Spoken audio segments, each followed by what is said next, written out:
Baik, perkenalkan nama saya Fikri Hairul Sulistyo Reza dengan NPM 13.0111.019.0063. Pada kesempatan kali ini saya akan menjelaskan mengenai jantung ayam. Jadi, pertama-tama sebelum masuk ke penjelasannya, saya akan menjelaskan terlebih dahulu mengapa saya memilih jantung ayam ini untuk menjelaskan mengenai jantung manusia seperti itu. Saya memilih jantung ayam karena ayam ini merupakan dari aves, di mana aves ini memiliki kemiripan jantungnya itu dengan mamalia.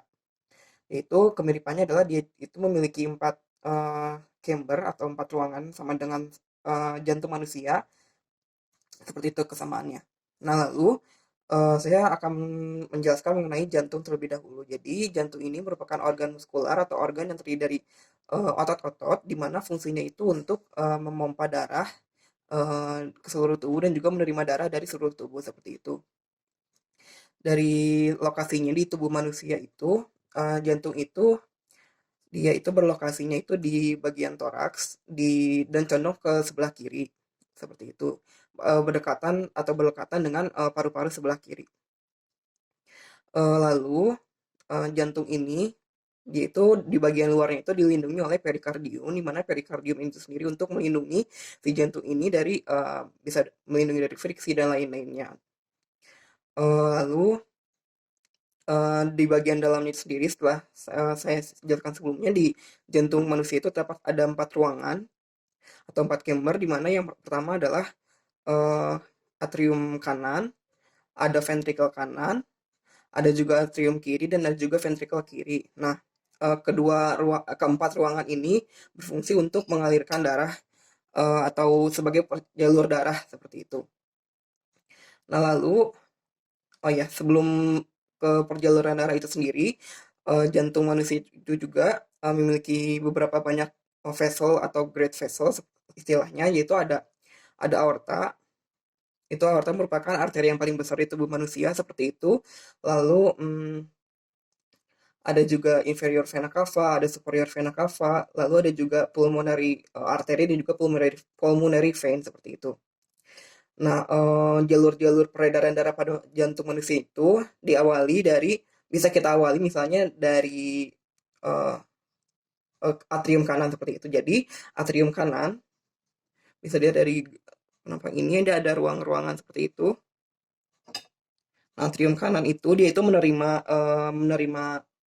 suplai darah dari inferior vena cava dan juga superior vena cava. Jadi, darah yang diterima oleh atrium kanan itu merupakan darah yang istilahnya miskin oksigen. Lalu dari atrium kanan itu dia itu akan disalurkan menuju ke ventrikel kanan, seperti itu. Nah, antara atrium kanan dan ventrikel kanan itu di difasilitasi oleh tricuspidalis, valve atau katup tricuspidali, seperti itu. Dan fungsinya itu adalah untuk mencegah darah yang sudah masuk ke ventrikel kanan itu atau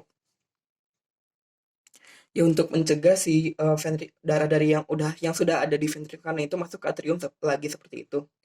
Nah, lalu setelah dari ventrikel kanan nanti akan dipompa menuju ke paru-paru, seperti itu, melalui pulmonary artery. Nah, dari ventrikel kanan ke pulmonary arteri itu difasilitasi oleh salah satu sel dari semilunar valve, yaitu adalah pulmonary valve. Jadi, pulmonary valve ini dia itu nanti akan mencegah untuk si darah yang sudah masuk ke pulmonary artery itu mencegah masuk kembali ke ventrikel kanan. Intinya valve-valve yang saya akan bahas di sini itu dia itu akan membuat arah atau direksi dari si darahnya itu hanya satu arah, seperti itu, tidak kembali lagi untuk mencegah kebalik lagi, seperti itu. Nah, dari pulmonary artery nanti ada pulmonary arteri kanan dan kiri, nanti akan disalurkan sedarahnya itu ke masing-masing paru-paru kanan dan kiri. Lalu setelah mendapatkan asupan oksigen nanti akan dibawa kembali darahnya itu menuju ke jantung itu melalui pulmonary vein, di mana nanti pulmonary vein itu akan menyalurkan darahnya tersebut ke daerah atrium kiri, seperti itu.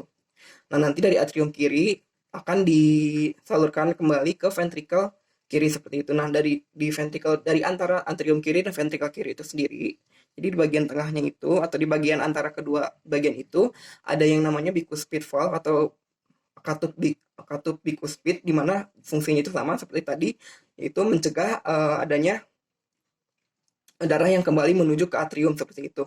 Nah, lalu dari ventricle kiri nanti akan disalurkan ke seluruh tubuh melalui aorta yang sudah saya jelaskan merupakan arteri terbesar di tubuh manusia. Nanti eh, dari aorta itu sendiri,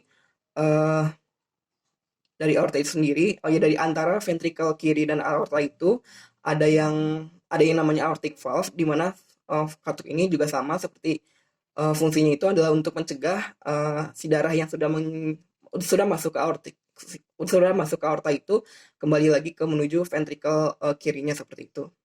Nah, lalu dapat kita lihat juga bahwa adanya perbedaan fungsi ini bisa mengindikasikan bahwa ada perbedaan struktur di masing-masing chamber di jantung manusia. Contohnya saja di ventricle kiri ini tentu saja ototnya itu lebih kuat atau lebih tebal atau dinding itu karena untuk memfasilitasi si ventricle kiri ini untuk memompa darah ke seluruh tubuh seperti itu, dibandingkan dengan ventricle kanan yang istilahnya hanya memompa darah itu ke paru-paru seperti itu.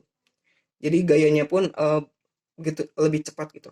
Nah, lalu pada preparat yang saya miliki ini merupakan jantung jari ayam, di mana tadi saya sudah jelaskan dia memiliki kesamaan dengan jantung manusia atau jantung mamalia, yaitu ada memiliki 4 chamber. Bisa dilihat di penampang transversal ini ada 4.